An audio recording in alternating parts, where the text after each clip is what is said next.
4 days away until WrestleMania 34. What's going on, guys? And welcome to the Go Home edition of hashtag AskGSM for April 4th, 2018, episode 227. Coming your way here today, I am Graham GSM Matthews. Can you feel it? Can you feel the excitement in the air for WrestleMania weekend coming up in mere days? It has essentially already started. Many people I know already in New Orleans. Wish I could be there, but I am counting down until WrestleMania 35. Not nearly as nice weather-wise, but New York, New Jersey, next year, I'm fucking in. Are you all in? Because I'm all in. But nonetheless, guys, I am super excited for WrestleMania 34 coming up first this weekend. We got an absolutely stacked show on tap for you fine folks here today. Talking all things TakeOver, talking all things WrestleMania more importantly, and everything else going on in the world of wrestling right now. Before we get started, though, a few quick plugs.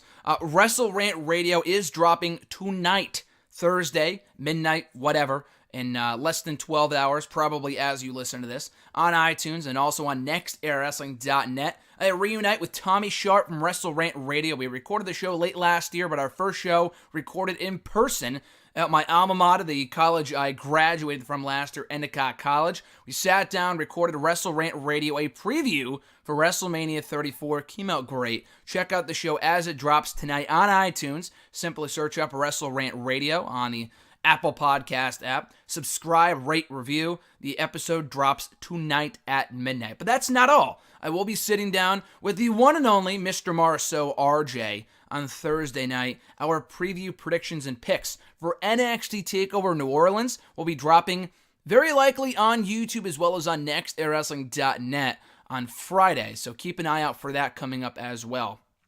Lot to talk about here today, and also, guys, if you want to send in a question, sorry, I'm fumbling over my words. I'm so excited right now. If you want to send in a question, you can tweet me on the Twitter machine at WrestleRant with the hashtag SGSM. Find me on Facebook as well at facebook.com/gram.gsm.matthews. Leave a question on the post I usually put up on Tuesday nights, if not on the wall itself. And last but certainly not least, drop your question in the comment section down below on this very video. I'll include it in next week's edition. So without further ado, got a lot of stuff to do here today, so let's get started. Captain Sunshine from the YouTube machine, their question was, even though I think the build-up to WrestleManias has been largely mediocre, I also think WrestleMania 34 is going to rule.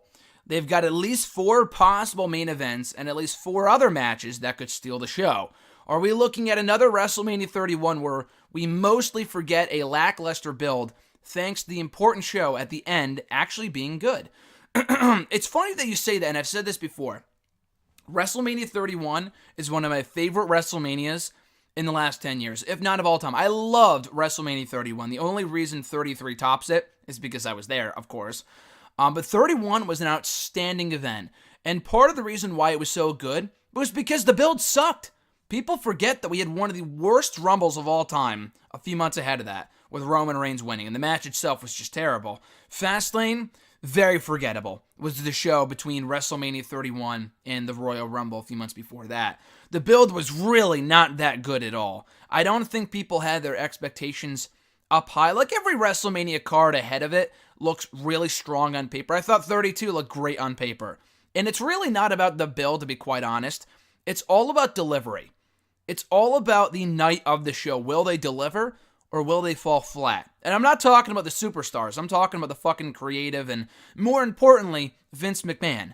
Do they want to give us a good show or do they really want to just kind of phone it in? That's up to them. They can take a shitty-ass card and make it great if they wanted it to.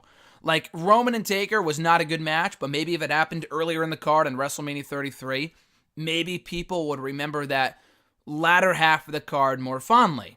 31, for a show that a lot of people were honestly not looking forward to, turned out to be a great show. And 34, you were absolutely right, could turn out to be the same exact thing.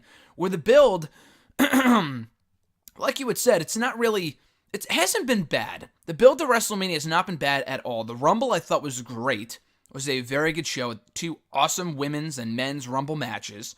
Fastlane Elimination Chamber were actually better than I thought they would be. It's really just the Raw and the SmackDowns. Raw's been solid for the most part. SmackDown's been fucking abysmal for months now.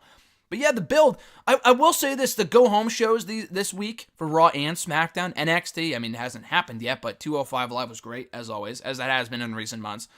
Raw and SmackDown did nothing to sell me on WrestleMania. They were okay go-home shows, but they did nothing to get me more excited for the pay-per-view than I was before. Because I was already excited, because on paper, this show is fucking stacked with star power and great matches. But you were absolutely right. I do think this is another case, a la 2015, where we have a relatively mediocre / forgettable road to WrestleMania, but the WrestleMania itself could be awesome. I hope it's not like, I think the worst road to WrestleMania / WrestleMania combination in recent years anyway might have been 30 or 29. 32, I know people didn't like that WrestleMania. I didn't either. I thought that show was just not that good really at all. The build was not terrible though. I thought the build was actually pretty good. 29, the build sucked and the show sucked. So I think we're already a step above 5 years ago, the WrestleMania 29, because that show is just very, very, very forgettable, very phoned in, as I said earlier. But I think 34 is going to roll as well. Their second question, I'll give the John Cena Taker build one thing, in that it's one of the more creative angles WWE has done for a WrestleMania match, considering the theme of progression has been nothing happens and everyone is just building themselves up for disappointment when you really think about it. I like the ending of this storyline. I feel like the ending of this storyline, is going to make it or break it, and the chances of Undertaker pulling out one last classic match are going to really need a miracle. Are we looking at a success or a failure of a feud? It's hard to say until we get to WrestleMania. I think so far I would classify it as a failure. To an extent, it's been interesting. Like you said, it's something they've never done before, where with such a marquee WrestleMania match, arguably the biggest WrestleMania match they could possibly do. Because Cena and Taker has been a match that has been in the makings now for well over a decade. And you would think that it would be a main event on any WrestleMania card. This year, last year, 10 years ago, whatever. That is a WrestleMania-worthy main event match. That being said, they have yet to even confirm it for the card. Now, I do think they will have a match on Sunday. It won't be the main event. I don't know how you have a match that you haven't even confirmed or even advertised be the main event of a show, especially when you know it's probably not going to be that good in the ring. So I would not do that necessarily. That being said, with the build, I'm just not a fan. I mean, I said from the get-go, even if they did confirm the match, fucking 3 months ago at Raw 25, as they probably should have, when all eyes were on Raw, everyone was watching the product and expecting something big from Taker and Cena, and nothing happened, and we got a very forgettable 4-minute Taker promo instead. Even if they did confirm this months ago, I still said this late last year, a fucking year ago, that Taker should not be wrestling after WrestleMania 33. That should have been it. I mean, you could have said that 5 years ago. I still maintain his final Mania match should have been back in 2012 at Mania 28 against Triple H. End of an era with Shawn Michaels as the special guest referee. Great match. The Punk match was great too, but I do maintain that final shot of Triple H and Shawn and Taker at the top of the stage before they descended into the darkness should have been the last time we ever saw Taker on WWE TV. Obviously, it was not. That being said, I don't know. I think that the build-up to this match really would have helped if Taker was on TV. To be honest with you, even the Wyatt feud a few years ago, Taker even confirmed the match a few weeks ahead of WrestleMania. Like via some fucking, his voice in the arena and the thunder and all that other shit. It was corny as all hell. The feud was... Can you even really call it a feud if one guy doesn't show up? Like, is it really even a feud at that point? The Cena-Taker thing is what I'm thinking of here. I mean, the delivery of his promos have been good, but it's like, he's largely saying the same thing every week, just with different words when it comes to calling out The Undertaker. So I don't know, I think it has been a failure of a feud, but people have been reacting to it, and it has gotten people's attention, so it technically has been a success, but we'll see Sunday. If they have the match, and it's good, and they come up with something that no one saw coming, or the return of the American Badass, and not just a fucking match with the return of the Phenom, and then he loses in 10 minutes, then it's a waste, and no one fucking cares. So I hope they don't do that, but I am intrigued. I will give them that. Their third question, it may not be the tug of war from Roman Reigns and Lesnar's WrestleMania 31 feud, but I'm not actually sure how much better their segment on Raw this week was. Lesnar has been shown to be vulnerable to basic punching, but also able to no-sell said punching because Reigns was trying to pose a punch, which doesn't seem like a heated babyface thing to do. Why is the guy who wants to injure Brock Lesnar trying to pose for fans that mostly hate him instead of injuring Brock Lesnar when he's finally got him down? Yeah, that didn't really make much sense. I liked the segment. I thought it was good overall. Yeah, compared to the tug of war, it was like fucking $1 million. It was gold, because that tug of war was terrible. We go back to the WrestleMania 31 build. Your fucking final visual before Mania is Roman Reigns and Brock having a tug of war. Are you fucking kidding me? Like, that's what I'm talking about with the WrestleMania 31 build. That's how bad it was at times. The final segment before WrestleMania this year with Roman and Lesnar, they did a pull-apart brawl a few years ago with Triple H and Roman that also wasn't that good. This, I thought, was the best of the bunch. Again, compared to those other segments, that's not saying much. But I thought it was all right. It kind of didn't really make much sense for the reasons that you mentioned, but it was whatever. It didn't get me more excited for the match than I already was. I thought the other stuff they've done in previous weeks was better than what they did on Monday. But it was what it was. It is also main eventing the show, by the way. I don't think there's any doubt in anyone's mind that Brock and Roman is closing WrestleMania. And quite honestly, it should. What other match should go on last? The mixed tag team match? We don't even know if it's going to be good. Like, I would hope they would save the first ever women's main event for Mania for next year for Ronda and Asuka one-on-one. I do have a sinking feeling they will main event the show, that they will main event WrestleMania. I would not be shocked if they did. I don't think they should. I honestly don't think they should. Cena Taker already said no to that. Really, what else? AJ Nakamura? That would be an amazing main event. Don't get me wrong, but the feud has not been heated enough to warrant it being the main event. Let's be honest here. So Reigns and Taker are... That already main evented, unfortunately. Reigns and Lesnar will main event WrestleMania. No ifs, ands, or buts about it. A lane to the wire from YouTube. I know 205 Live has been on an upswing since the Cruiserweight tournament and Drake Maverick becoming the general manager. But would anyone in their wildest dreams have believed a Kalisto versus Buddy Murphy main event would get a Fight Forever chant? No, I was not expecting that, and it was pleasantly surprising.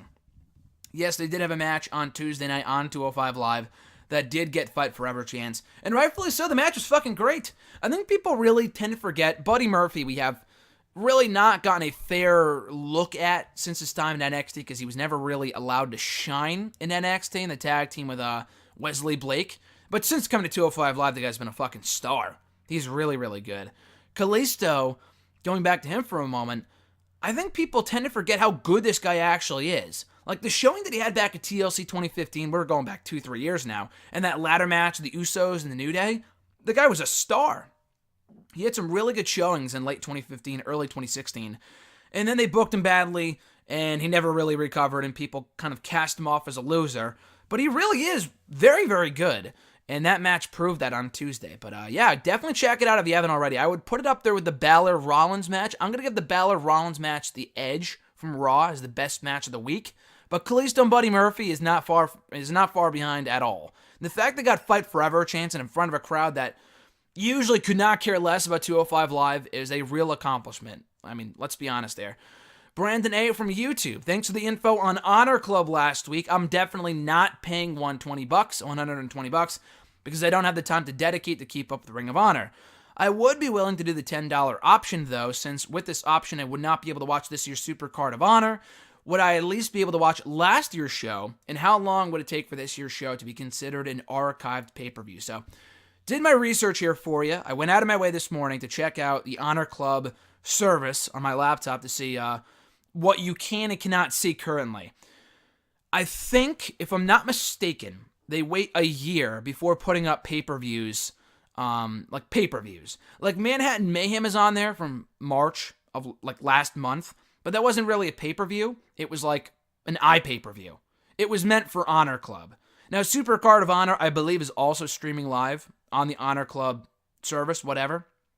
But it's also on pay-per-view. I'm pretty sure it's a big pay-per. Actually, I might be mistaken. I don't know. I'm pretty sure Super Card of Honor is one of their big pay-per-views. They do have like these, in-between shows like Survival of the Fittest and shit that aren't really pay-per-views. They're like tours that are televised. And they put them on the service now. I don't think Super Card of Honor is that. I think it is an actual pay-per-view. So I was going to go back and watch, for example, about a month ago, before the 16th anniversary show, I was going to go back and watch the 15th anniversary show from last year on Honor Club. So it's not on Honor Club. You have to go out of your way to get it on, like, you can still get it with Honor Club, but it's not on Honor Club, if that makes sense. Like, I was complaining after the 16th anniversary show, where 16th anniversary, it's not in the archived.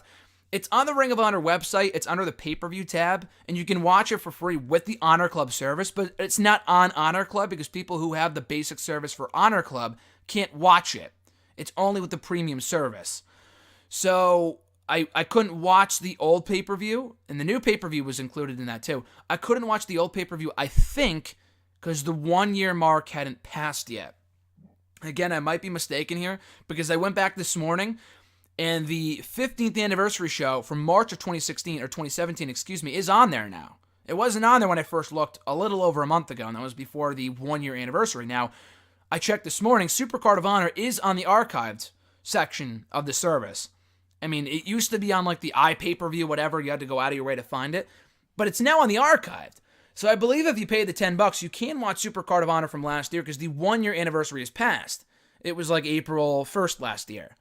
So you can watch that, if I'm not mistaken, on the Honor Club service. So, I mean, you're going to have to check it out yourself, but from what I understand, you can watch Super Card of Honor from last year. Now, how long do you have to wait to watch this year's? Again, if it's an actual pay-per-view and not one of the iPay-per-views that I think it won't be, that they sometimes do, it's going to be a year. So I don't know if you want to wait until May of April of 2019 to watch the pay-per-view. Just go out of your way to find it online somewhere. I mean, to be quite honest, I hate to say that, but you're going to have to. We're finding a streaming service to stream it live, because you're not going to want to wait a year. If I'm not mistaken, that's how long it's going to take for the full show to be archived on Honor Club. But Super Card of Honor, either way, from 2017 is well worth checking out. That was one of the best pay-per-views they did all last year. They had a lot of great pay-per-views last year, but that one was outstanding. I didn't watch it at the time. It took me like a month to watch it because I was at Mania last year. For whatever reason, I did not watch the show in the immediate aftermath of the event. I just looked up the results. But such a great show. Such a great show. Dalton Castle versus Christopher Daniels for the Ring of Honor World Championship. Adam Cole versus Marty Scurll for the Ring of Honor World Television title. In the main event, you had the Hardys, the Broken Hardys. They were just called the Hardys at that point, but they were technically the Broken Hardys versus the Young Bucks in a ladder match for the Ring of Honor World Tag titles right before they went back to WWE the next night at WrestleMania. That whole show was outstanding. In Lakeland, Florida, I think it was. So definitely go out of your way to watch that show ahead of a Super Card of Honor this coming Friday. Brandon's second question: are the following wrestlers / tag teams heels, tweeners, or babyfaces at this point? Dolph Ziggler, The Usos, Rusev, Aiden English, Sanity, and Authors of Pain. Ziggler, I have no idea. Sometimes he's a face, sometimes he's a heel. I would say that he's a heel now because he faced Tyler Breeze last week and he was on the heel side of that 8-man tag team match this weekend SmackDown. It really doesn't matter. Ziggler is just who could possibly care at this point. But I would say he's a heel. The Usos are definitely tweeners. They are definitely tweeners. They embrace the audience, but they still are kind of heels. They haven't really changed much about their act, but in like a good way. They're pretty much tweeners at this point. I thought they were full-fledged baby faces, but I don't think they are yet. So I would say they're tweeners. Rusev is still a heel who should be a baby face. Pretty sure that he's still a heel. Aiden English, too. I know he faced Jinder on Tuesday, but that was just to hype up the match, the 4-way for the U.S. title at WrestleMania. So he's still a heel for now, but he should be a babyface. Aiden English, too. I don't really care as much about Aiden as I do Rusev with the whole babyface thing, but as far as I know, they're still heels for now, but they should not be. They shouldn't be. Sanity? I have no clue. I honestly have no idea with Sanity. It looked like they turned babyface in their feud with Undisputed Era, but now it looks like they're heels in certain matches on TV. So I have honestly no clue as to what they're supposed to be. I think they are tweeners. Authors of Pain, too. It looked like they went face in their feud with Sanity a year ago, leading up to TakeOver Brooklyn 3. But they've been heels again in the Dusty Rhodes Tag Team Classic. So, again, no clue. NXT can kind of get away with it because they book these people properly, so it doesn't really make a difference, and I care about them either way. But I get the feeling they're both tweener tag teams slash factions. Brandon's third question here. I'm glad you get to go to WrestleMania next year, but why does Vince keep acting as if he is God and controls the weather in a cold weather city nonetheless? What happens to WrestleMania when one of these years it actually is a downpour or a snowstorm? I was really considering trying hard to save up for Mania next year, and my heart sunk when I found out it was going to be in Jersey again. I can't risk that type of money to end up going to a show that has a high risk of severe elements. The sad thing is Cleveland to New York isn't even that far, but I would rather travel further to be indoors or in a warm weather city. I'm really hoping everything works out, though, for you all who do end up going. So with WrestleMania 35, here's the thing. I was talking to someone about this yesterday. I think just on the Cruise Control podcast I dropped today. If you want to check it out, cheap plug. And I think some other people. But it was like, okay, so over the weekend here in the Northeast, New York, I think too, but definitely here in Connecticut, over the weekend, it was beautiful. It was not like hot, but it was like a lot warmer than it's been in many, many, many months. At least around 50 or so over the weekend. As it should be. It's fucking springtime. It's been spring now for officially 2 weeks. You would think it would be warm. It's honestly not. Around this time of year, more often than not. Anyway, I know like we have rain and stuff, and that's fine, but anyway, so it was like warm over the weekend. And then on Monday, it snowed. Like not even like a little snow. We got a lot of snow. Now, it all, washed away the later that day when it rained, but it still snowed in April. I wasn't here for Mania last year, but I was told that on the Saturday that I was gone, on the Saturday of, I think, TakeOver it might have been at that point, it snowed. It snowed up in Boston, where I went to school. Like, are you fucking kidding me? It's April 1st, 2nd, 3rd, 4th, whatever. Why is it snowing in April? I know global warming and shit in the Northeast, just weather-wise, is not the best, but Jesus Christ. So, you are absolutely right. I'm not going to argue with you there. There is a chance that it could snow. If it could snow on Sunday, let's say Easter was not on Sunday, okay? This past Sunday. Easter was not on Sunday. I guess WrestleMania was on, I guess it snowed on Monday. But let's say WrestleMania was here in New Jersey on Sunday. It was nice, actually, but then the next day it snowed. So you'd have people waiting outside for the post-WrestleMania Raw in the fucking snow in April. The thing is, with WrestleMania, you should go anyway. But the thing is, Brandon, I can't argue with you about the weather thing. Because first of all, yes, there is a chance it could rain. There is a chance it could snow even. Because it has been proven, it is a proven fact that it has snowed here before in April. It did, literally 2 days ago. That being said, WrestleMania is WrestleMania. A little cold front is not going to kill anyone. People should just get over it. If it's a little chilly. I didn't go to WrestleMania 29, but I was told that it was a little cold for people that were there. I'm not talking like it's 30, and for people in New York, that's fine. That's cold for anybody. 30 degrees is like a phrasing point. Whatever, Celsius, whatever the fuck. I don't know. I didn't take that shit in school. I don't know. But that is pretty cold. I don't think it was that cold. There was like a light rain, but beyond that, it wasn't that cold. People, just get over it. It's not fucking Alaska. That being said, if you want to go to WrestleMania to get away from whatever cold weather you're dealing with in whatever part of the country, world, whatever, and you want a real vacation / getaway for WrestleMania, then yeah, I would say wait another year for whenever it might be, or wherever they go next. If you want to go away to Florida or fucking, I don't know if Minneapolis is any warmer. I think that would be a cold state too. But like New Orleans or something like that, then yeah, I would wait, or even California. But it shouldn't deter you from if you're just going to WrestleMania, then who cares? Like, it should not ruin your experience. But I do understand, like, if you want to go to a warm weather city to get away, have a nice vacation in the warm weather, go in the pool, walk around, and not have to wear a jacket. Florida last year was outstanding. Like I've said before, best weekend of my life. That's how amazing it was. Not only the shows themselves and the camaraderie with everyone I went with, but the weather, too, was amazing. It's Florida. What do you expect? It was a little hot. People were complaining, oh, it's so hot. Like, it's not that hot, people. Shut the fuck up. Like, it's Florida. What do you expect? WrestleMania is WrestleMania. Like, deal with it. But yeah, with New York, it's not going to be freezing, but you never know with the Northeast. It might be beautiful one day here in April, and the next day it's snowing. But if you're only going to Mania, it should not be ruined by the snow. Here's the thing. Like you said, what are they going to do when it eventually rains? The show goes on. Jason was asking me that last year when we went to Mania. Like, what if it rains on Sunday? They're going to have the show. They're not going to postpone WrestleMania. Like, you think Vince McMahon is ever going to postpone WrestleMania? Give me a fucking break. They're going to hold the show anyway. That's why every single year they've been outside. And by the way, if you're hoping for an indoor stadium, it's not going to happen. If they might go to a stadium with a retractable roof, which the Superdome might be. I'm actually pretty sure that's what it is. I'm pretty sure the Superdome has a retractable roof. With Camping World Stadium in Orlando, that was an open stadium. If it rained, we were fucked. We were fucked. But if it rains, they could always close the roof. I think the Superdome is like that. I'm not sure if MetLife is like that. I have no clue. I probably should have looked that up beforehand. I have no idea.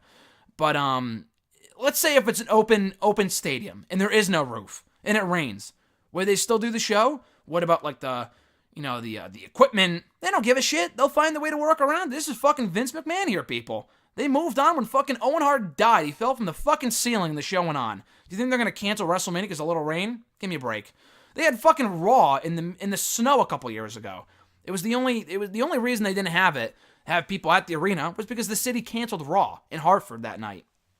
They still had a Raw. They still had people go to headquarters and film shit for Raw. The show goes on, people. The show goes on. So don't be mistaken with the fact that WrestleMania could be canceled because of the snow. No, it's not. I don't want to see, half the half-naked wrestlers freeze to death in the snow. But honestly, it would be kind of cool if it snowed. Not like heavy snow, but it would be a sweet visual. They'd be freezing for people in the arena, but bundle up, people. Get over it.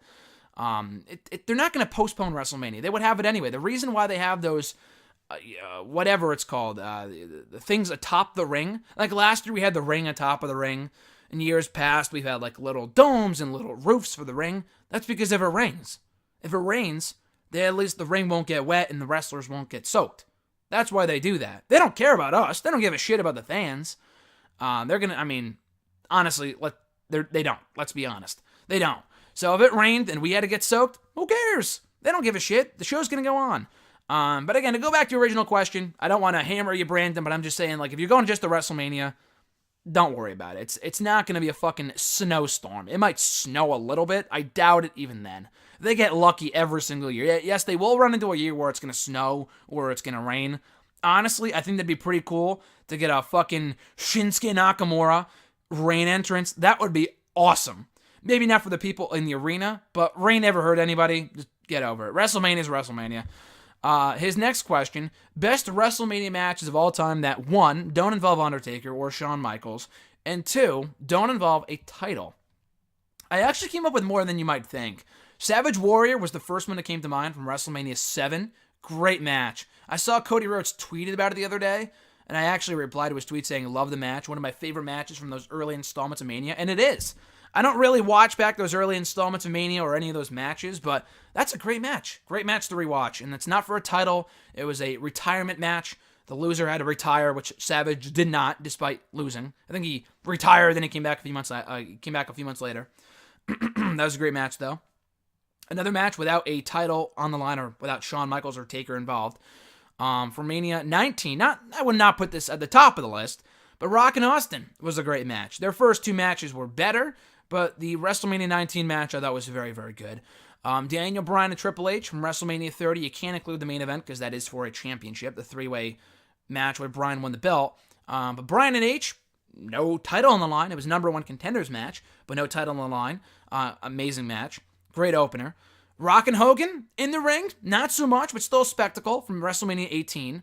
No championship on the line. Bret Hart versus Owen Hart from WrestleMania 10. Outstanding opener. No championship on the line. And finally, Bret Hart versus Stone Cold Steve Austin might be number 1 here on the list from WrestleMania 13. Great match that made Stone Cold Steve Austin. Joe M. from YouTube. Who are you going for in the ladder match, the North American Championship, and who do you think will win? I'm doing my full predictions for TakeOver, like I said earlier, with RJ on Thursday, Friday, whatever. But I will say this. I was talking about this on Randy's podcast earlier, so if you want to check out my full predictions early, you could check out that podcast. But you really can't go wrong with any one of these guys. Honestly, who am I pulling for? Everybody. Like, I can't choose. It's like trying to pick which kid is your favorite, because I love all these guys. Like, maybe some more than others. Like, I would rather, if I had to choose Adam Cole or Killian Dane, obviously Adam Cole. But even if Killian Dane won the belt, I would not be upset, because all these guys are great. EC3, I just saw him debut last week. We all did. Love the theme song. I'm on an EC3 high right now, so I kind of want to see him win. But you can't go wrong with Adam Cole. You can't go wrong with fucking Ricochet. I think Ricochet's going to win. But who am I pulling for? Everybody. That's who I'm pulling for, everybody, because I can't really choose. I would be happy no matter what, which is very rare with a 6-man ladder match. But I am pulling for anyone, and I do think Ricochet will win and become the inaugural North American champion. His next question. I know it was expected, but I don't think that changes the fact that it's a dumb idea to have Cedric Alexander and Mustafa Ali on the kickoff show. Do you share this opinion? Pros and cons, people, pros and cons. So I did tweet that out on Monday during Raw, that I was disappointed they ended up on the kickoff show for the second straight year. It doesn't exactly send the best message about the cruiserweights and how they view the cruiserweights, or how low they view the cruiserweights, whatever, on the card. But here's the thing. These guys have not been on Raw in like a month. I know they had a tag team match like a week or two ago, but they haven't been on Raw in months. No one even knows, unless you watch 205 Live, which I know you, Joe, might.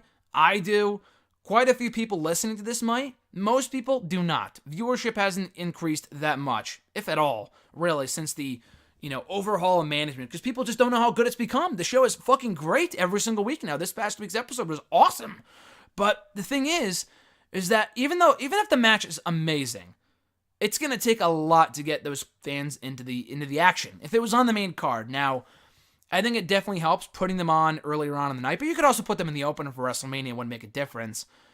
Obviously not happening, but here's another question. What else would you bump to the kickoff? Now, I would put the U.S. title match in the kickoff, but that's not happening with Randy Orton involved. Randy Orton would fucking quit before he was put on the kickoff show. This is Randy fucking Orton we're talking about, people.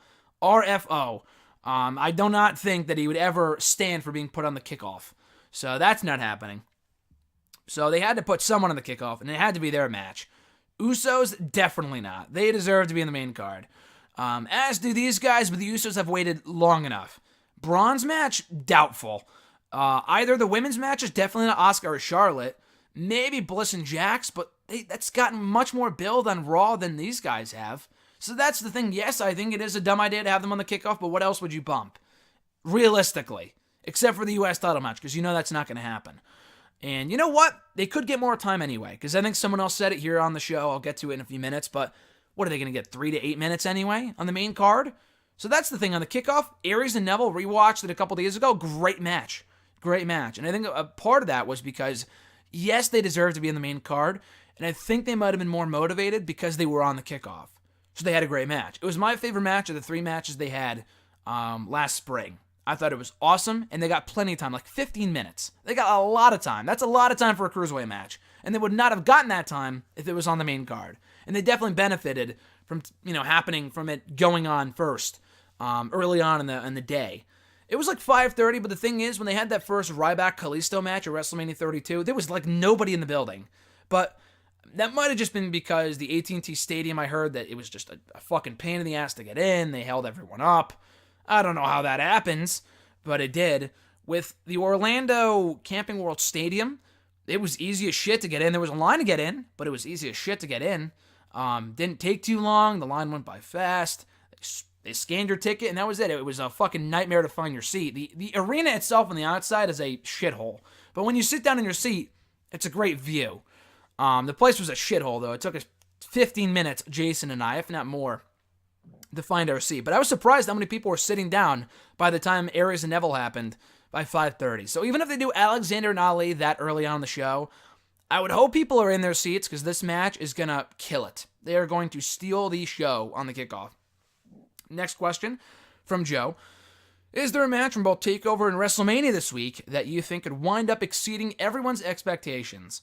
For TakeOver, no, because I think everyone already expects every match on that card to be great. Like, that's the thing with TakeOver. I think expectations are always high, and they always deliver. I've yet to see, like, a TakeOver match that, like, fell well below expectations. So, TakeOver, I don't think any match will exceed anyone's expectations, because I think everyone's expectations are already sky high. With WrestleMania, kind of the same thing. Not for every single match, but I do think some matches, I think people already know they're going to be great. Styles Nakamura, Asuka Charlotte, the SmackDown Tag Title match, the IC title match. I will say Lesnar and Reigns, I think most people realize their match is going to be really, really good because their Mania 31 encounter was awesome. There are people that are, it's going to be shit. It's going to be terrible. And you know what? It might be. But for those people, I think they will have their expectations exceeded because I think the match will be really, really good. And just for the hell of it, maybe the 4-way. I don't care about the 4-way. I don't think it's going to be a blockbuster for the U.S. Championship, but it could be fun. Multi-man matches can be a blast, so we'll see how they do. I don't think any match with Jinder Mahal involved is going to be great, but we'll see. It might be slightly better than I think it will be going in. His next question, what should be the match to kick off TakeOver in the main show of WrestleMania this weekend? For TakeOver, it's either the ladder match or Ciampa Gargano. I'm going to say Ciampa Gargano because those two would... Could you imagine how high they're going to set the bar for everyone else in that show? That's going to be amazing. So I'm going to say Gargano Ciampa is going to kick off TakeOver, and it probably should, if not the ladder match, but Gargano Ciampa to me feels like an opener. It should either be the main event or the opener. We talked about this with RJ a few weeks ago, so I got to agree with him. It should open the show. For WrestleMania, the Usos tag team title match. Usos, New Day, Bludgeon Brothers. I think it's not that high priority of a match in the card where it needs to go in like the second half, but it's also going to be great. And I think it's a perfect match to open the show with. Now, they could open the show with a bang with like Asuka and Charlotte, which I think they still could, and I get the feeling they might. But I would put the Usos in that slot to just set the bar for the rest of the night with just a great match. Mark S. from Facebook, his first question was, you said in one of your previous #Ask Your Sim videos that you don't mind who wins the North American title at NXT TakeOver, but if your hand was forced, who would you put the strap on? I already said earlier, but Ricochet. Ricochet is who I would put the belt on. Again, anyone, doesn't matter. You had said it yourself. I don't really care. And I say that in a good way because I would be happy no matter what. But yeah, I would put the belt on Ricochet. His next question, do you think there will be any title changes at TakeOver, and if so, which ones? I said this a few weeks ago. I think this could be the TakeOver where every title changes hands. We have yet to get a TakeOver where we've had 3 title changes. Well, now we have 4 title matches. We're definitely getting at least one with the North American title. A few others will probably change hands. The only one I'm not convinced with yet is the tag titles. I think the tag titles will probably stay with the Undisputed Era, but this could be the night. I think this could be the night where every title changes hands. They got to have a TakeOver like that at some point. And to be quite honest, if there's any TakeOver that could happen with, it should be this one. Because on paper, this could be the greatest TakeOver of all time. So definitely the North American belt. Maybe the tag team, I'm not counting on it. It wouldn't go to Authors of Pain. They should be on Raw or SmackDown right after Mania. Dunn and Strong would be awesome. I'm not counting on it. They're not even my pick, but it would be cool. I do expect Baszler to win the NXT Women's Championship, as she should, and promote Moon to the main roster. And I do expect Aleister Black to win the NXT Championship. So we're at least getting 3 title changes, which is more, I think, than any other TakeOver that we've had so far, if I'm not mistaken. Next question from Mark. His third question was, do you think there will be any call-ups from NXT after WrestleMania? So like I've said before, we talked about this a while ago. Ember Moon, almost, the one that's guaranteed to me is the Authors of Pain. Definitely Authors of Pain. For the women, maybe Ember Moon. I could see the Iconic Duo definitely getting called up because if they don't get called up now, then what the fuck are they going to do in NXT? Lose to Baszler for the next 6 months? I doubt it. So definitely, I would call up, honestly, I think more of a lock are the Iconic Duo over Ember Moon. But I could see Ember Moon getting called up soon enough too. Who else? I've seen No Way Jose. Why the fuck not? He's not doing anything in NXT. I don't think he's going to go anywhere. I like the guy, but come on. That guy's a comedic filler. He's like the next Adam Rose. Hopefully he doesn't beat up his wife and get fired, but I think other than the end result, I think his career will be a lot similar to Adam Rose's, where they think he's going to get over on night 1, and he does, and then it just goes nowhere from there. Anyway, so him, I've seen maybe Sanity. That would be cool. Sanity with Nikki Cross. I don't expect it, but maybe. We could see. Andrade, I could see him losing the belt and going up right after Mania. That'd be pretty cool, to be honest. I don't really need to see a Black almost rematch. It'd be cool, but it doesn't need to happen. And, I mean, there could be more Gargano. I'm kind of expecting. I expect him to lose to Ciampa and then get called up to either Raw, SmackDown, or even 205 Live after WrestleMania. So there's a lot of people that I could see getting called up, but those are among them. Next, anyone from NXT you would like to see in the Battle Royals at WrestleMania, and who do you think do you think any surprise entrance might happen, and surprise returns might happen? Yes, returns, definitely for the women's one. They don't have nearly enough women to fill. I think it's going to be a 30-woman Battle Royal. It could be 20, but usually it's like whatever number WrestleMania it is. So, like, for the Andre one, they've done 31 at WrestleMania 31, 32 people at WrestleMania 32, so on and so forth. So I think this year with the men, absolutely. They've had a few returns in recent years and NXT stars involved. With the men, with Andre, they had Hideo Itami in 2015, Corbin in 2016, who won the whole thing. And then last year, which I think people forget, Killian Dane was involved. He was in there, I think, until the final three. He got a really strong showing in that thing. So I could definitely see someone from NXT being announced for the match, like the day of the show or the day before the show. Surprise returns, definitely for the women. I could see them bringing back all the same women they put in the women's Royal Rumble back in January. And Michelle McCool and maybe even Ivory because she's going to the Hall of Fame, or Jazz, or not Jazz, Jacqueline. Jazz would be cool, but I don't know where she's been in recent years and why they haven't called her back for anything because she was very good. Anyway, definitely for the women. For the men, I could see Samoa Joe. In that case, I would have him win the whole thing. I could see Big Cass is my current pick to win it for the men's Rumble, for the men's Battle Royal. I've said that before, but I don't want to see him win, but I could see it happening. So I expect Big Cass to be back in that match. Samoa Joe. Rey Mysterio, they should not waste him on the Battle Royal. I don't think he's even cleared anyway. I would put him with Braun before I put him in the fucking Battle Royal. I don't see that happening. But there's a few different people. Mike Kanellis returning to TV after a fucking year, but that's not really a return now, is it? Let's see. His next question. Seeing as there are a lot of tournaments at WrestleMania Access over the weekend, should the content be placed on the WWE Network? I don't think it needs to be. I think it makes it special, exclusive to TakeOver or to WrestleMania Access. It doesn't need to be on the network. Would it be cool if it was? Yeah, totally. I was hoping for that for the first few years of the network, and it never happened. I think they did one NXT tournament. It wasn't live. They showed the footage after the fact, like after WrestleMania. I don't think they'll do that this year. They might have live cut-ins from, Access with the commentators, but I don't think they'll show any matches. And they don't really need to anyway. I think it's cool to make it exclusive to the people there. But honestly, looking at some of these matches with the people involved, they have a lot of people coming in for these tournaments. Women-wise, for the men, they have Wolfgang coming in. They have Dijak, some cruiserweights guys competing. It looks fucking stacked. It looks really, really stacked. So yeah, I'm looking forward to seeing all that. I hope someone gets some footage. I saw Cassius Ohno versus Keith Lee, not in any of the tournaments, but as a match. It's like, dude, that sounds awesome. That sounds amazing under the NXT banner. I doubt they show it, but in recent years, they have taped NXT footage at Access and showed it after the fact. I hope they do that this year too, because that would be really, really cool. Anyways, final question here was this. How do you plan on watching the pay-per-views over the weekend? On your own or with friends?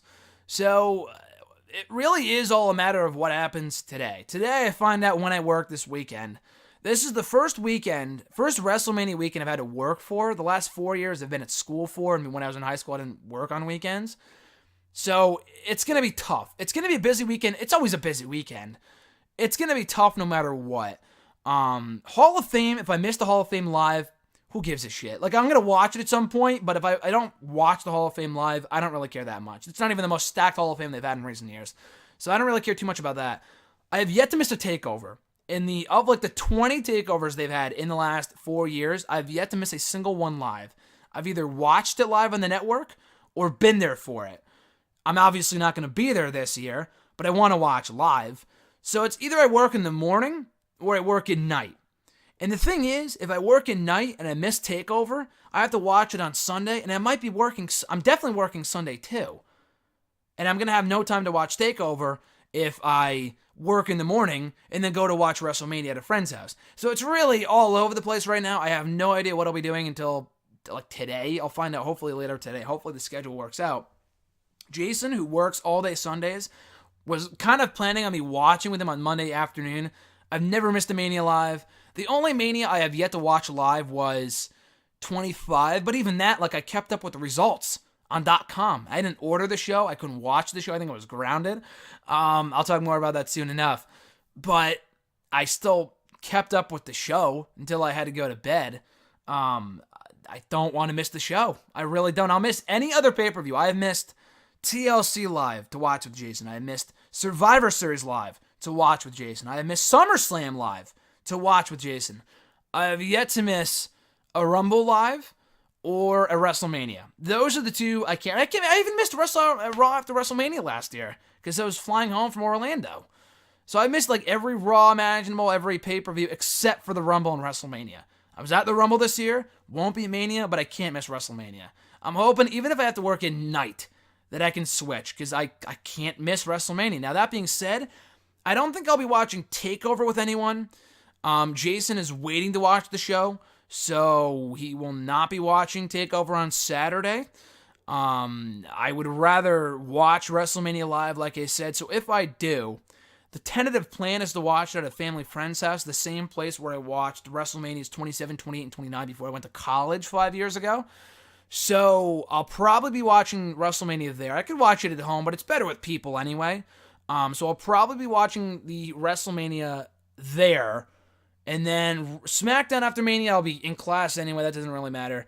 Raw, I might have Jason over to watch that with me, but if not, that doesn't really make too much of a difference. But either way, it should be a fun weekend. I mean, again, I'll be working Friday through Sunday. It's really all a matter of when. And I have other articles to write and shit anyway, so it's going to be a busy-ass weekend, to say the least. But yeah, to answer your question, I do plan on, at least with WrestleMania, watching it with people, with a group of family friends on Sunday. That would be, I think I've watched every Mania with people. Like I said, I didn't watch 25 live. 26 I watched with John. 27 through 29 I watched at the same house I might be at on Sunday. 30 I watched by myself in my freshman dorm room. And a few people stopped in, but no one like watched the whole thing with me. And that was it. I think 31 and 32 I watched with RJ at his dorms in college. And 33 I was there. So 34 I'm hoping I can watch with some family friends on Sunday afternoon, Sunday night, whatever. Deshaun K from Facebook. His first question was, let's see, would it really matter if Mustafa Ali versus Cedric Alexander was on the main show for WrestleMania, being as how WWE would most likely give them 3 to 8 minutes? Would it be a good idea to have that match main event the go-home show for Monday Night Raw with enough time to put on a classic? No, definitely not. The goal of the go-home show for WrestleMania should be to sell people on the pay-per-view. Yeah, they could have a great match, but it has nothing to do with WrestleMania. I would rather have them on the kickoff show than main event Raw. That's just me. They can still get good time on the kickoff. It won't be in front of the audience like on the main. Like you said, if they were on the main card, I kind of thought about it. You're right. They would get only 5 minutes anyway. So would it even be worth it? Probably not. On the kickoff show, they should get more time, but to main event the go-home show for Raw before Mania would not be a good idea.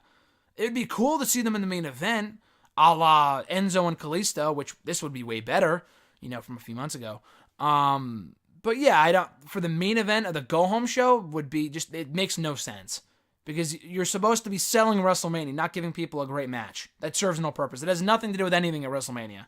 So I'm going to say no to that. I'm glad they didn't do that, obviously. But putting them on the kickoff show is not as bad as some people think it is, now that I think about it in retrospect. His second question, what do you think of Big Show becoming Braun Strowman's partner for WrestleMania now that he's signed a multi-year deal with WWE? I'm guessing it's Big Show because putting him in the main event scene would be terrible, and there's no other talent to put over on the roster now.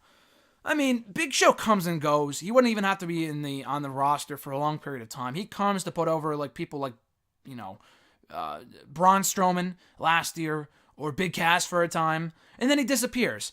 So, obviously, do not put him in the main event. That would be fucking stupid. I'm not a Big Show fan, but he has become more tolerable in recent years. I will give him that. The Braun tag team idea, it's not as bad as like if it was. I just think the thing with Bray Wyatt, I know people have been saying that. I don't know. I think Braun is just much better off than Wyatt. I would not put him with damaged goods as in Bray Wyatt. Maybe they surprise me with a new Bray Wyatt gimmick, but I don't think anything's going to change, unfortunately.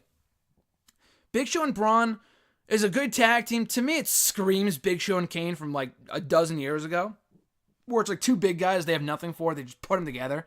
Braun's better than that. Braun is much better than Big Show at this point in time. So I wouldn't have it be Big Show. It's not the worst possible choice. I would put Big Show in the Battle Royal. You know he's going to be at WrestleMania. So just put him in the Andre the Giant Memorial Battle Royal. He's been in every installment to date anyway. 30, 31, 32, 33. Make it 5. Put him in there. Don't have him win. But I would put him in the Andre the Giant Memorial Battle Royal because having him be Braun's partner, not the worst thing. To me, it just kind of seems like it's a waste of Braun Strowman. His next question, I have to ask this even though it's not wrestling related, but where do you think the Soul Stone is in the Marvel Universe? Some people have this theory that it's with the Captain Marvel, or in the quantum realm where the Ant-Man and the Wasp are presumably looking for a Janet Van Dyne, and maybe she has possession of it somehow. I have no clue. I'm not that into Marvel to know even what the quantum realm is. I follow the Marvel Cinematic Universe. I've seen all the movies. I'm not I don't follow the comics and the specifics, so I'm not even sure what you're talking about. I don't know if that's one of the stones that Thanos is after. So I'm not sure if it's one of the Infinity Stones. I think that's what you're talking about. I think that's one of them. I'm not 100% sure. But if it is, would it be with the Ant-Man and the Wasp? I don't know. I feel like the Ant-Man and the Wasp are not that high of a priority that it would be with them, but they are, at least Ant-Man will be in Avengers Infinity War coming up. So maybe. I don't have the slightest idea, but I am looking forward to this, movie, nonetheless. Infinity War is going to be fucking awesome. I don't know if it would be with Captain Marvel. I think Captain Marvel, isn't that a DC movie? Which sounds bizarre, but you can correct me if I'm wrong. I'm pretty sure, isn't Marvel going to be a DC movie? Captain Marvel? And they might be incorporating some Marvel characters in it. I don't remember, but for some reason, I just don't think that's a Marvel movie, despite the name. I don't remember, but that's just... From what I can recall, I'm a little bit lost, but I am looking forward to Infinity War, though. At the Wrestle Guy from Twitter. We're almost at an hour, by the way, and I still have a whole page of questions to get through, so I might have to speed through some of these, and some of these are repeats anyway. But anyway, at the Wrestle Guy Sal from Twitter. Thoughts on some insider reports saying Undertaker is only set that will appear at WrestleMania, but not wrestle. Do you think it's WWE just wanting fans to keep speculation going if Cena versus Undertaker truly happens? Yeah, I would be shocked. I mean, I was talking about this last night on Randy's podcast, but I would be shocked if they wasted all this time on Cena Taker. I mean, first of all, they're going to do something with Cena and Taker. They're not going to waste all this time doing it only for Taker to not show up. They're doing something. But in my opinion, how do you do an angle without doing a match? The whole angle has been about building up a match. What, do you set it in stone for a year from now? Taker's going to be 54 years old. Who gives a fuck? At that point, they got to do a match on Sunday. They probably will. Honestly, I wouldn't care if they didn't, because I don't really even want to see the match anyway, 2018. But no, the match is happening. It's more a matter of how they get there, not if they get there. It's just how. So, no, yeah, they are, the speculation is going to only appear because they didn't set it up on Raw. They're going to find a way to set it up. I don't know how. They will. Maybe they're setting up for the American Badass, which would be awesome. But we'll see. We will see. But yeah, it is happening. They are definitely wanting to keep fans on their feet, keep people intrigued. Hey, you know what? I'm not a fan of the match or the build or whatever, but it has me intrigued. I will give them that much. Sal's second question. Do you think WrestleMania 34 can or will be in the top 3 WrestleManias, maybe even the best of all time? Like I said earlier, any WrestleMania they do can be the best of all time.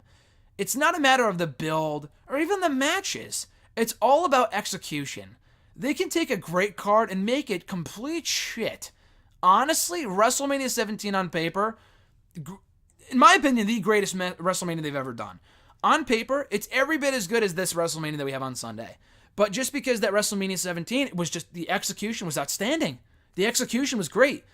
But if you just give Big Show, Kane, and Raven 2 minutes, or you have Rock and Austin, you book it terribly, which the ending wasn't that great booked anyway, but anyway, it's a memorable moment, if nothing else. Even Vince and Shane should not have been as good as it was. The execution of that entire show was fucking phenomenal. Do they have that same ability? I think they do, but do they want to put forth the effort in making this a great WrestleMania? That's the question. I think any WrestleMania can be the best of all time. So I think it can be. Will it be? I don't think so. That's setting the bar really, really high. And to say that would be saying that it's better than WrestleMania 17. Now, I don't really give a shit about that, but people are so nostalgic about WrestleMania 17. Everything about that show people love. Everything. I don't know if the whole show is great, but it is the best WrestleMania of all time. I will agree with that. To say that Mania 34 will be better than 17 is implying that people will admit that this WrestleMania from the current era is better than my favorite WrestleMania from the Attitude Era. And people do not like to choose modern day, over the Attitude Era. They do not like to choose the current product over the Attitude Era. So I don't think that's going to happen. It could get up there, though. It could be the best Mania we've had in the last 10 years. Maybe. And I love 28, love 30, 31, 33 I was there for, so I love that one too, of course. But I think it could be the best in the past 10 years if booked properly. Of all time, that's stretching it. I hate to even say that, like, let's going in, where does this rank in the best of all time? Like, let's just fucking enjoy it for what it is first. And then we'll talk about, like, how good it is in retrospect. Were people saying after 17 that was the best Mania I've ever seen? Like, I don't know. I wasn't around at that point. I was 6 years old. Were people saying that? I don't know. Did you know after seeing 17 that it was the best of all time? Like, that's what I want to know from people, because we won't even know until after the fact. Like, with some WrestleManias, it might have been great in the moment, but in retrospect, like, it served no purpose. I think 17 accomplished a lot of different things, and it had something for everyone. Some Manias, like for 30, Bryan's moment was outstanding. The guy fucking dropped the belt a month later because he got hurt. A lot of those things in retrospect they did at certain shows. It was a great Mania in the moment, and 30 was a great WrestleMania, but it's like, Bray Wyatt got buried. If anything, that was an awful turning point for Bray Wyatt. The match sucked. The streak ending, I still would not have done it. And Bryan winning the belt was the right choice, but he got hurt a month later. So it's like, did it really accomplish what it should have long term in regards to being a great WrestleMania? Like, with WrestleMania 6, I'm partial to the Warrior, but that moment was so huge because we had never seen Hogan lose clean in a fashion like that before at WrestleMania 6, and it launched Warrior into the stratosphere. Now, we never really replaced Hogan as the guy, but it solidified Warrior as a Hall of Fame competitor with that match, with that win at WrestleMania 6. You know? So, like with WrestleMania 20, great WrestleMania, but can it really be considered one of the best of all time when the guy who won the main event is no longer with us and he's been erased from history? Like, that's the thing. But anyway, I'm getting off topic here. At JCD 121-9NY, his question was, who is your pick to be in the crowd at TakeOver? That's been a very quiet topic this year. I mean, I think it was a quiet topic last year, too. I don't think anyone was expecting Drew McIntyre to show up in the crowd. When I saw him on screen when I was there, I went nuts. Because I think when I was at Philly, a lot of people thought EC3 would show up in the crowd after we saw War Machine and Ricochet, and then we saw EC3. I figured EC3 would show up in the crowd. And it was a great moment. I was marking out. Drew, no one thought he would show up. I thought there was a lot of people from TNA after they got released or left, whatever, that would go to WWE. Drew was not among them. And I'm glad that he did, especially on NXT, as kind of his redemption story. But yeah, I think this year, I'm not sure who it would be. James Storm would be cool. I know he was backstage at Raw this week. I was hoping he would be in the crowd at TakeOver. Philly obviously wasn't. There have been reports in recent months they aren't interested, but that means nothing. They could be interested one day and Vince he changes his mind like more than he changes pants. So they could very well decide the morning of Mania, hey, you know what? We want James Storm. Or the morning of TakeOver, hey, you know what? We want James Storm. Let's invite him to TakeOver, which actually would be kind of cool because it was over Mania weekend 2 years ago that we saw Bobby Roode, his Beer Money tag team partner. I don't think Storm will be in the crowd. He wouldn't be on the main Raw. He wouldn't be backstage at Raw if he was going to NXT. I don't think that would be happening. But that would be cool. Beyond James Storm, I don't know who else would be in the crowd. Like, they kind of did the whole who was going to be in the crowd to TakeOver. They kind of did that in Philly with Ricochet and EC3. I don't know if they'll do it at Mania this year. They could. I don't know who it would be. I hope it's a big surprise. Someone I'm not expecting. We'll see. We'll see. But I am excited to find out. At Reborn Again from Twitter, do you think Chris Jericho is truly done with New Japan Pro Wrestling, or will he have at least one more feud in the company this year? Yeah, he's not done. I know he said on Twitter, I'm done. Sorry, guys. He's not. Jericho is the ultimate troll. Everyone should know that. They would not set up the match with Naito if they were not doing the match with Naito.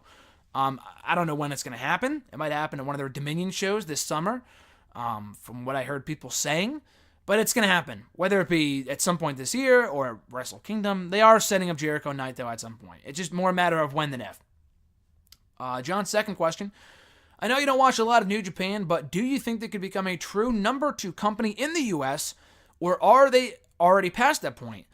I think you might have asked something similar a while ago. I don't know if it was with New Japan. This definitely sounds familiar, and I think you asked it, but at the risk of repeating my thoughts here, it's tough. I mean, with New Japan, they gotta do They gotta do shows here in the U.S. more consistently. That's the tough thing with this. With New Japan, they don't really have a constant presence in the U.S. They're very popular. I heard that their shows in Long Beach did really well. I know their shows coming up. I think their show that last week they had in Cali did really, really well. The main event, I didn't see it. I know it was amazing. So they do have potential here, but they got to move here more than twice a year. Ring of Honor's running shows. They're running shows here all the time. Impact is doing more shows than New Japan is at this point. They can be with the talent they have, and I think the appeal is there. It's not like, oh, the appeal doesn't transfer over to the U.S. No, it does. New Japan's a hot product. I think it can be a certifiable number 2 to the WWE, but they got to have more of a presence than they currently do. New Japan World is great and all, but they got to run more than 2 shows a year in order to become a real number 2 in the U.S., and I think that's going to take time. The fact they're running shows here at all is a big step, because I think they haven't really done that before prior to a few years ago, if not prior to a year ago.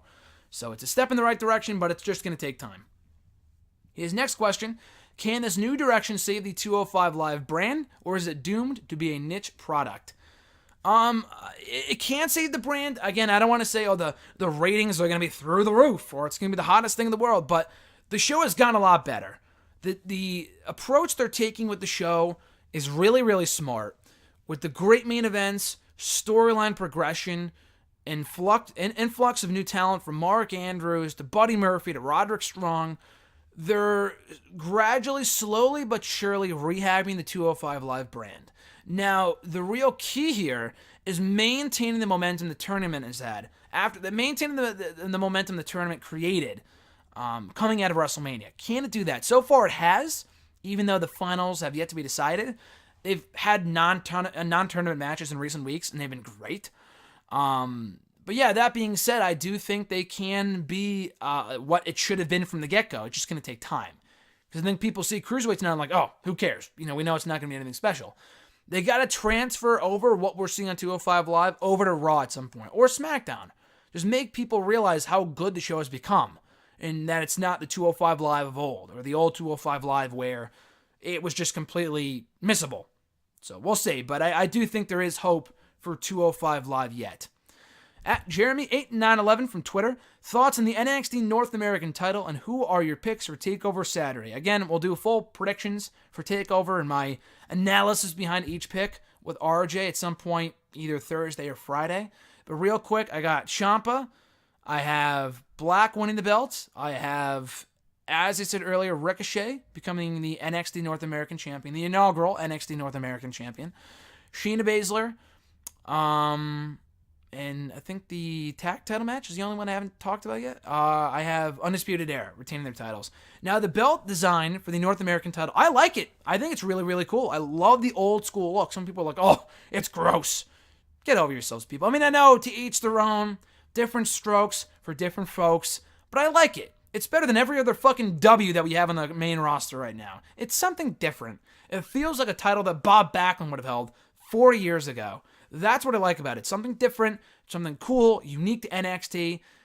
It looks like a North American. You hear North American title, it sounds old school. I like that it looks old school. So I like it a lot, personally. His second question, thoughts on John Cena's BS reasoning for not entering himself into the Battle Royal or being Braun's partner. I didn't think it was that bad. I mean, it kind of makes sense. He's like, oh, I don't want to take a spot away from the current talent. It's like, dude, you've been taking spots away from the current talent for like fucking 10 years.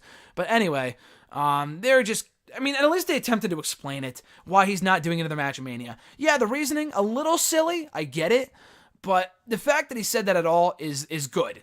Because otherwise, people would be wondering if he didn't say that, well, why doesn't he just enter the Battle Royal? Why doesn't he just enter the U.S. title match or the IC title match or face, Elias or whatever? It does make sense. It does make sense to an extent, but at least they tried to explain it, which is better than 90% of the storylines that never were really wrapped up on WWE TV, because they just either forgot about them or they didn't care. That's Scarlet One from Twitter. Do you think turning either Daniel Bryan or Shane McMahon heel is a good idea? No, just because I don't want any more heel authority figures. Like I said on Twitter in my SmackDown review, I do think Bryan's going heel. I could see Shane going heel, but I don't know. I get the feeling Bryan's going heel. He's the SmackDown GM. He still has the power. Shane has no power currently. So I think Bryan's the one going heel, but he's so over. Like, why would you bother? I think Owens and Zayn need to win, and one of them going heel would give the baby faces an out for losing. But I really don't want another, heel authority figure. Like, that's what I liked about SmackDown, was that the authority figures were kept out of the picture. Compared to Raw in the early days of the second brand split, where we had Stephanie and Mick on Raw running the show, and it was just terrible with the heel authority figure bullshit. But on SmackDown, Bryan and Shane rarely got involved. You would rarely see them, and now you see them all the fucking time.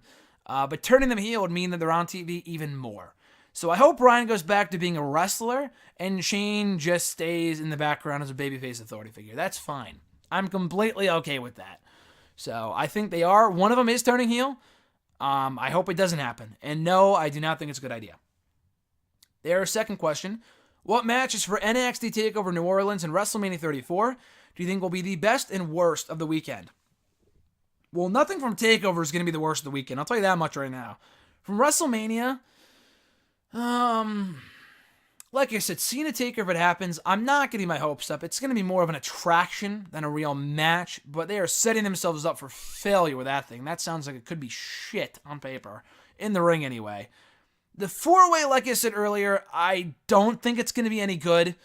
I don't think it's going to be great, but they could exceed expectations. I don't think the mixed tag team match is going to be that good either. Ronda Rousey is still probably very green. She's only been training for a few months. Stephanie has very little, if any, experience in the ring. Kurt Angle is not what he used to be. And Triple H is Triple H. So I don't think the match is going to be that good. But again, could exceed expectations. I don't know if it's going to be the worst of the weekend, but a bad match with the Authority winning, it would definitely be the worst match of the night. Like, no doubt.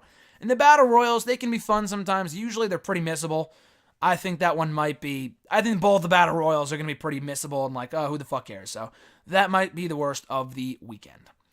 Mr. Singleton16 from Twitter, after looking at Raw's viewership since Ronda Rousey debuted and seeing that it hasn't really increased much, is it safe to say that she isn't as big of a draw like people have said that she is? No, she is. I didn't think ratings would be through the roof anyway. But WWE has gotten way, way more mainstream attention for WrestleMania and for Raw and for the pay-per-views and for everything else with Ronda being involved than not. Like, she's not going to move numbers drastically, but she still has a lot of mainstream appeal. I think she was at her peak a couple years ago, but she's still very popular, still a notable name. She's a household name. And coming over to WWE was a smart move for her, for the company, for everybody. Because it's obviously she's passionate about the product. We'll see how she does in the ring on Sunday. But she has gotten a lot of airtime on ESPN, on the news. My fucking dad doesn't watch wrestling. He says, I saw Ronda put Stephanie through a table. Or, I saw that she attacked Stephanie McMahon a couple weeks ago. It's like he saw that on ESPN or something. That would not happen. That would not happen with any Raw segment leading up to WrestleMania if it was not for Ronda Rousey. So she's still a draw. We'll see. I don't know if attendance went up or tickets went up when Ronda was announced. I don't know. But I do think she has definitely been for the better. Has definitely been a help to WWE more than a hindrance. At the Average Grunt from Twitter has got two questions here. First one being, if Buff Bagwell was revealed to be Sarah's stalker and DDP was the one who faced Booker T in the Raw main event, where would Buff Bagwell, DDP, and WCW be now? I don't think anything would have changed. The whole stalker storyline was stupid. It was a shocker that DDP was not Spot, but the feud sucked. Buff Bagwell, but it would have been even worse, because Buff Bagwell sucked too. DDP was way better than Buff Bagwell. So the stalker storyline, the Sarah Stalker storyline, that's a tongue twister, would have been worse off than it already was with Buff Bagwell involved. But if you had DDP and Booker T in the Raw main event, I don't think it would have made a difference. It would have been a better match. I don't know how good it would have been. I don't think WCW would have been around.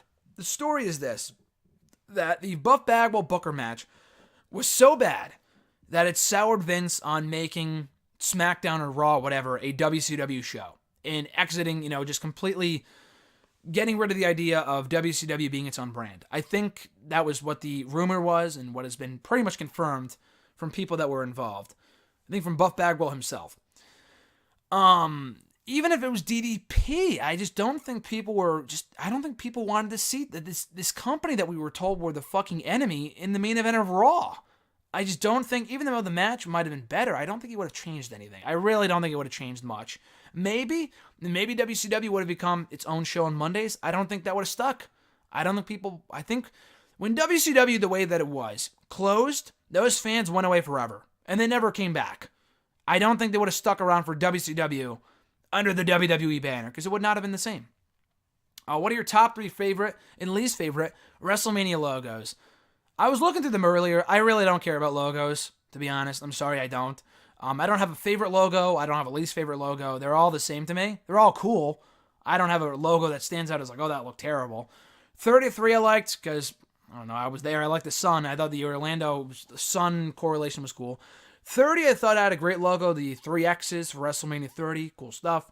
And 31 I liked too, the little play button. Because I thought they utilized the play button stuff well. It kind of felt like the future. So that's why I like that one. Other than that, I mean, all the other logos are cool too, but those were the 3 that I guess stood out above the rest. Our final few questions here, 3 from @BradBradar from the Twitter machine. Would winning the Andre the Giant Memorial Battle Royal do anything for Woken Matt Hardy? Would it do anything for anyone is the question. That Battle Royal could not mean less. They had a chance to push Cesaro when he won it 4 years ago. They went nowhere with it. Big Show was a fucking mistake. I know they want, Big Show Andre. He won the trophy, carried it around for a month, then was taken off TV for 6 months after that. So it did nothing for the Big Show. Baron Corbin, guy lost to Dolph Ziggler on the Payback Kickoff show a month after winning it. And then Mojo Rawley went nowhere. It was a joke. It was a moment for Gronk, and that was it. So no, it's not going to do anything for Hardy. It's not going to do anything for Ty Dillinger. It's not going to do anything for Dash Wilder. It's not going to do anything for anyone. I would go with Matt Hardy above everyone already announced because the guy is probably the most over out of everyone in the match, and he should be in the main card. He's not, whatever. But no, it would not do anything for him or really anyone because just the Battle Royal at this point, it's well established that it means nothing. His second question, I know because of Ronda's debut, her match is a bigger deal, but still, do you think it's pretty sad that in a wrestling company, Stephanie McMahon can get on the main show of WrestleMania, whereas Cedric Alexander and Mustafa Ali can only get on the kickoff? Is it sad? Honestly, not really. I mean, first of all, it's Stephanie's company. So the fact that she's getting on her own father's company, their biggest show of the year, over 2 cruiserweights is not surprising. And it really isn't, it's not that big of a deal. It really isn't. I think, again, Cedric and Mustafa Ali will steal the show on the kickoff. They would not get as much time as I think people think they would if they were on the main show. I wanted them on the main show, but in retrospect, it kind of makes sense to put them on the kickoff. And I don't know what else they would put in the kickoff except the U.S. title match, and they're not going to do that because of Orton. So, anyway, Stephanie, whether you like her or not, is a much bigger name than Cedric and Mustafa Ali. I know the name of the show is WrestleMania. It should be about wrestling. But Stephanie is a much, much, much, much, much, much, much, much bigger name than Cedric Alexander or Mustafa Ali. I don't want to see Stephanie in the ring. I don't give a shit about Stephanie. I wish she would go away forever. But the fact of the matter is that she is one of their biggest names. That is sad. The fact that Stephanie is a household name, I mean, that's kind of to be expected. But the fact that she is a 20 times bigger star than either one of those guys combined, that is sad. But the fact that she's on her father's biggest show of the year and they are not, that's not that big of a deal because I would expect that. I would expect nothing less from this company. And his final question, what's a very early WrestleMania memory that you have as a fan that you'll think you'll maintain for the rest of your life? Well, I remember everything, so it's not really like I remember when I watched 26 at John's house. I remember missing the first hour of WrestleMania 27 because I was in transit to a family friend's house in 2011 for WrestleMania 27. 28, 29, same place. I already talked about this earlier. Early WrestleMania memory, I do remember I wasn't officially what I consider officially a wrestling fan by the time 24 happened, but I do remember seeing the promos for it because I loved USA Network and I still do. Not as much as they once did because the shows on there now aren't nearly as good as they used to be. But I remember seeing the promos for Mania 24 and like, wow, I would love to be there. I would love to watch it. The whole tagline was, we wish you were here. And I remember seeing the promos with like them on the beach and with Floyd Mayweather and the Big Show, and I wanted to watch it, and I found out it was $50, and I was like, fuck me, I'm not going to order that for a show I don't even know what it is. But that got me hooked before even the stuff with William Regal hooked me about a month later. So, again, that might be my earliest WrestleMania memory, because I don't have any recollection of any other WrestleMania before that, because I was not a wrestling fan yet. But I do remember that. In my time that I've been officially a wrestling fan, probably, like I said, I didn't watch WrestleMania 25. I know I've shared this story here on the show before. I was grounded. My grades were in the shitter. I got in trouble I think a week or two before WrestleMania, so I was not allowed. I didn't ask my mom if I can go over to John's house. John invited me. I just did not think there was any chance I'd be able to go over to his house. I just did not think I'd be allowed to after being in trouble and being grounded, so I didn't even bother asking. So I did not watch WrestleMania live, and that was before I found like streaming sites and shit like that, or watched it after the fact. I did get the DVD as a birthday gift months later, so I watched it. I did end up watching it, not live. But like I said earlier, I did keep up with the live coverage of the show on the WWE Universe page, which was like their version of Facebook 10 years ago. I kept on updating, and I would update Wikipedia for a long time, and then I found out they had this live chat with Howard Finkel on the WWE Universe page, and I kept up with that and kept up with their play-by-play of the matches and all this other stuff, which was cool, and other fans and stuff like that. So, yeah, that was pretty sweet, and that might, it was as sweet as could be for a kid who cannot watch WrestleMania, and I don't think my mom was home at that point, otherwise it would not have been on the computer, because again, I was grounded, I was not supposed to be on the computer, but she wasn't home, had to keep on checking until she was home, kept on looking out the window, so fucking paranoid. But at the same time, I remember reading the live coverage of Shawn Michaels versus The Undertaker, arguably the greatest WrestleMania match of all time, the greatest WWE match of all time. And I was having this awful tasting hot chocolate. I think I might have put too much water in it or something, because it tasted terrible. But I was so excited when I read that. There was one update that said, Shawn Michaels, Sweet Chin Music. I was like, holy shit. And then I read the next update, Undertaker kicks out. And I was so excited, my hot chocolate went flying up in the air. Not the whole thing, but like some drops of it went flying up in the air. Thankfully, it did not hit the computer. Otherwise, Mama Matthews would not have been a happy mother that night.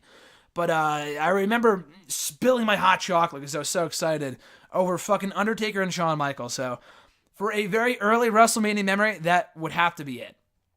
So anyway, guys, we are now, let's see, over an hour and 17 minutes in to hashtag here today. We got a lengthy show, but for, rightfully so, because WrestleMania is stacked. Hashtag AskGSM is stacked. I appreciate you guys taking the time out of your very busy WrestleMania weeks to listen to hashtag here today. Had a great time talking to you. Very awesome. Answering your questions as always. We will be back next Wednesday. I almost said Monday. Going back to 2016 here for a second.